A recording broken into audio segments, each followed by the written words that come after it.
ఒక మాట చెప్పనా? నాకు చిన్నప్పుడు ఎక్స్పీరియన్స్ అనమాట. నాతో చదువుకున్నటువంటి ఒక ఫ్రెండు, తను నాకంటే కొంచెం క్లెవర్, కొంచెం కాదు బాగా క్లెవర్.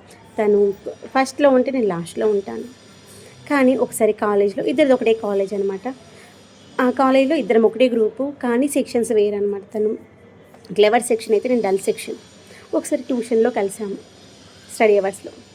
కానీ అప్పుడు నేను తన్ని మాట్లాడిచ్చాను. తను నాతో మాట్లాడలేదనమాట. నేనెవరో తెలియదు అన్నట్టుగా ఉంది. కానీ నేను తనకి ఎవరు చేయనటువంటి సహాయం చేశాను. కానీ ఆ విషయాన్ని మర్చిపోయింది.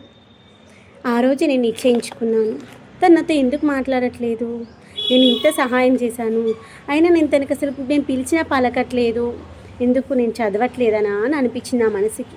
ఆ రోజే డిసైడ్ అయ్యాను, నా చదువు తక్కువగా ఉంది కాబట్టి నన్ను దూరం పెట్టింది కదా, నేను ఎందుకు చదవలేను, చదువు అనేటువంటి ఒకరి సొత్తు కాదు కదా, నేను చదువుకుంటాను, నలుగురిలో నేను మంచి గొప్పగా బతకాలి, నాకు మా అమ్మ నాన్న ఇచ్చినటువంటి జీవితంలో నేను వాళ్ళకంటూ ఇది సాధించానని చూపించాలి అని అనుకున్నాను. సాధించాను.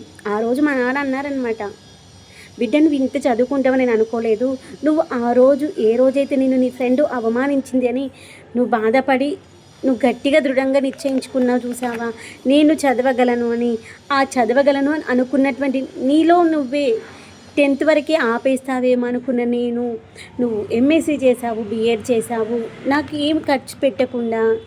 అంటే అప్పుడు నాకు అర్థమైంది, మనం చెయ్యాలి అని గట్టిగా నమ్ముకున్నామంటే తప్పకుండా చేస్తాము. నాకు ఆ రోజు నుండి ఈ రోజు వరకు అనిపిస్తుంది, ప్రతి మనిషి సాధించాలి అనుకుంటే దేనైనా సాధించగలుగుతాము.